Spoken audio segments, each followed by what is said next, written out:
And welcome to Capricorn. Capricorn is the sea goat.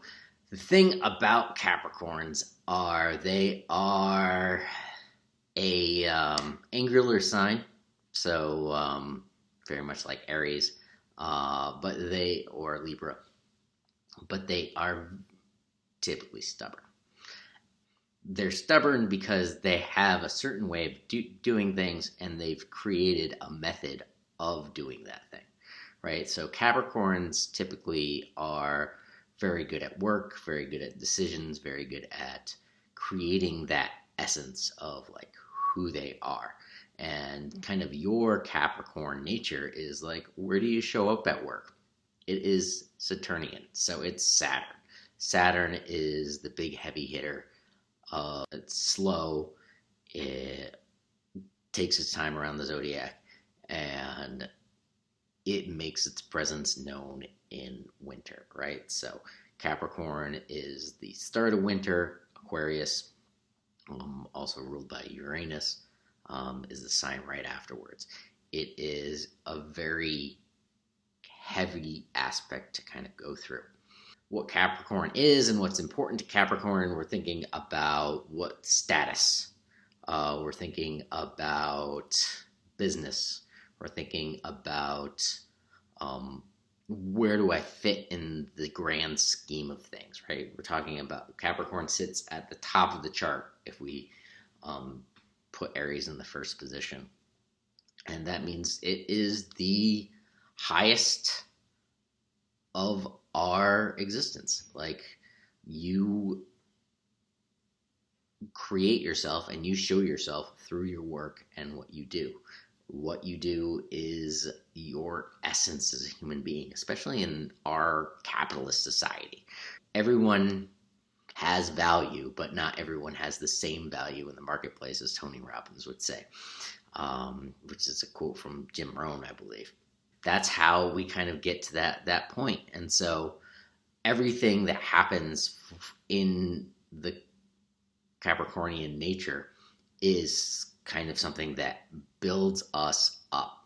Talked about price prejudice and quantum leaps briefly. So a quantum leap is basically when an electron is circling around a nucleus and it either goes up or down in energy.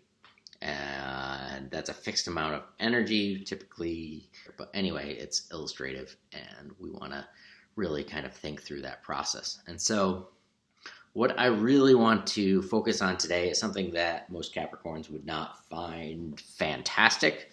But it is decision making, and it is decision making with tarot.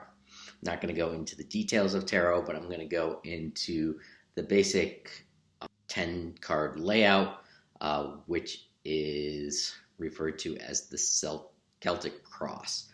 And that actually is something that is going to help us think through the process of making decisions. So we're not going to actually use tarot cards. We're just going to go through that process of decision making that you would be using if you were laying out tarot cards. So Celtic Cross breaks up into about 10 different parts, give or take. And of those 10 parts, we can divide those into 3 larger parts, where the first part is like kind of like, where are we coming from? So who are you? What's the question? Second part is what's the timing of everything? And that third part is, our third and fourth part really are, what are the outside influences and like what's actually going to happen is that final part. When we're brainstorming or we're doing tarot or anything like that, it's not so much what are the cards that are falling down, but like, what are the questions we're asking and trying to answer, right? Each card is going to show up and give us different ideas. There's so many different contradictory versions of the tarot. So like each card has like 3 or 4 different interpretations. And the idea is just to generate knowledge, generate ideas. And so you can do that without cards. You don't need cards to do that. You just need to be able to understand what the questions are and why you're asking them. So in this first part, we're going to ask about who are you on a basic level, right? So when we're working with tarot, we're going to take that first card off the top of the deck after shuffling, however we do that, and we're going to put it down and we're going to say, like, this represents you. Who are you in the moment, right? So are you coming to the question for the decision in the sense of, like, I am a business owner, I am a lover, I am someone who is lost? Like, what gets us to show up in that moment? And the second card is going to be what's the question, right? So what's the basis of the question? What are we asking here? Why are we asking? Have we identified it? So have we identified who's asking the question, and have we identified what they're asking? Really want to nail that down, like the what we're asking. Sometimes we'll even grab like an additional card here and say, like, how are we going to deal with this matter at hand? So, like, what are we doing right now? So who's asking, what are they asking, and what's going on immediately in regards to this question? What's the context? How does this fit into our universe? And kind of like once we have that understanding, so let's say somebody's looking to find love. So, who's asking? Are you a guy, a girl? Are you straight, bi, gay, transgendered? Like, what's your identity? Who are you? And then we're going to ask, and then the question is, like, so you're looking for love? Is this a serious relationship? Is this a fling? Is this sex? Is this right? And you just dump all these ideas, and, like, is this long term, short term? Where do we come from this from? And then kind of how to deal with the matter at hand. What are we doing about our love life? Are we on Tinder? Are we on Match? Are we going to bars? Are we do we actually have dates that we're going on? Do we have somebody we like and just not talking to? Did we just did we just lose a relationship? And so this first section is just, like, identified, like, what is the scenario, right? The same thing in business. Like, is this in regards to a client? Is it in regards to a supplier? Is it in regards to who is this in regards to? What's the issue? Are we not getting what we need from the supplier? Or is the customer getting what they want?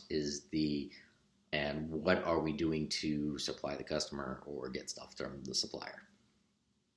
So once we have that lined up and we know what we're asking, only then do we start to move on to, like, why now? So why are we asking this question now? Why is this important? If you're asking for love, why do you want to find love now? Like, is it just, like, you feel lonely? Is it because your mother thinks you should be married by now and you've been screwing around? Like, what's the impetus to bring this question to the table now as opposed to any other time? And then what happened in the past? So historically, like, what's going on? So if in love, like, how many relationships have you had? Are you sexually active? Have you been sexually active? There's some trauma where you, like, what is there anything, like, we have to handle? Like, is there psychological issues? Like, what's up? And for business, like, What's our relationship been with these suppliers? What's our relationship been with these customers? Are we trying to get new customers? That sort of thing. What's gone? So like what has happened in the past that can't be dealt with? Like it's done, it's water over the bridge. There's no way around it. So broken up with our soulmate and they've moved to France. In business, we declared bankruptcy. And with clients, we referred them to somebody else because we couldn't fulfill the contract, right? So what is water under the bridge, basically? And then what's coming up? What are events that we have to be ready for? So in love, like, is there a speed dating event coming up? In a marriage that we're going to, is there some party? What events are on the horizon that we don't want to discount? For business, like, is there a career fair coming up? Is there a convention coming up? Is there some opportunity to meet clients? Is there some supplier meeting that we have with a supplier coming up? What's happening? And so and before we move on, just as we identified like who we are, what's the question, we want to identify what's the timing, what's all these correlated events that might be happening to how we live and what we're going through and where we're thinking about the process. And once we kind of get that full picture of, all right, here we are, here's the question, here's the surrounding circumstances. Once we understand all that, we want to understand like what's hitting us from the left side, like what's mixing this up, what's making it difficult for us, what are we dealing with psychologically, and basically this is the psychological level. And so this is going to be, who are you on a deeper level, outside influences, hopes and fears, right? So who are you on a deeper level? So in terms of love, someone who, I'm an introvert, I'm an extrovert, I like to keep my options open, I am looking for that one special person. Like, how do you identify yourself that's going to affect how you approach the question? In terms of customers, like, do you identify yourself as always fulfilling orders and always being on time? Do you typically show up late for things? How do you show up for the customers? How do you show up for the suppliers? And what is your thought process in that? Do you think you deserve something more from either customers or suppliers? Do you think you deserve something more from the people you date? What's that information? And then outside influences. How do these people see you, right? How do the people that you date interact with you? How do the people that are your customers come to you? Do they come and they say like, oh, this is you have the cheapest price, so I come to you and I buy from you? Or is it like, I have a relationship with you over a number of years, and so I like to maintain that relationship and I buy from you? So like, what's the motivating factor for the outside people to come and can interact with you? And then hopes and fears. Like, so what's the best possible outcome? What's the worst possible outcome? Why do we think those are possible? And can we focus more on the hopes than the fears? How do we mitigate risks, right? So do we need to go into SWOT analysis? So strengths, weaknesses, opportunities, and threats. So what's our strengths in this whole situation? What's our opportunity for improvement? What's threatening us to make things fall through? As we want to kind of take all these pictures and so come back and go back to the beginning of like, all right, what's the question? Who are we to be asking this question? What's the situation around the question? And what's all the psychological mess that we haven't dealt with previously that we need to deal with now? And then where is that going to take us, right? And that's when we start talking about outcomes or potential solutions or potentialities. When we're doing predictive analysis, nothing is ever certain, like especially when we're doing things like tarot, or we're trying to come up with ideas that are more than likely the case based on like how do we brainstorm, how do we connect with things. And so that's really that power of Capricorn, is like you take all that information that you've identified, and then you start being like, all right, here's what I want to do with the situation. So based on the fact that I don't like going to bars, and I'm kind of antisocial, maybe I'm going to put a little extra energy into dating online. That gives me an opportunity to chat with people on the phone, do a quick video conference, see if I like the person, and then we can meet for a low-key coffee date or something. And if that goes well, maybe we'll have a real date. And if we're talking about business, so like, what's our customer situation? Like, do I need a lot of new customers? Do I need to start like picking up the phone and making lots of calls and saying like, hey, buy my product? Or is this kind of like a more slow burn type situation where, our suppliers have been doing a pretty good job, but they could be providing a better quality product, so we want to go out to the factory, do a little bit of inspection, even though we're not really sure what we're looking for, and say like, hey, can you improve the quality of the product?